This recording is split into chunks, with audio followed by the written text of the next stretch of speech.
Sekarang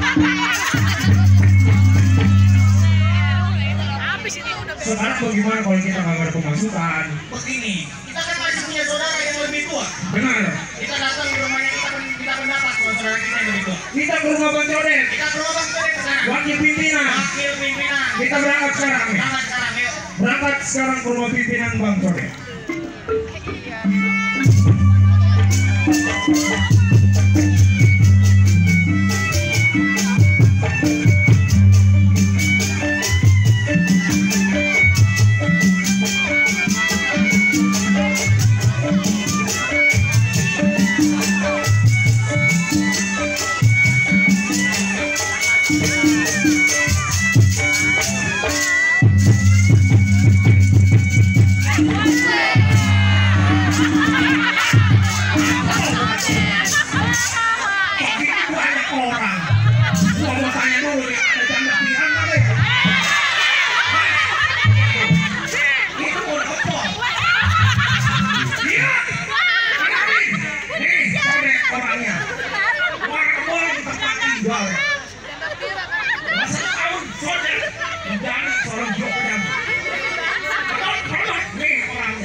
Buat jadi bini ketiga.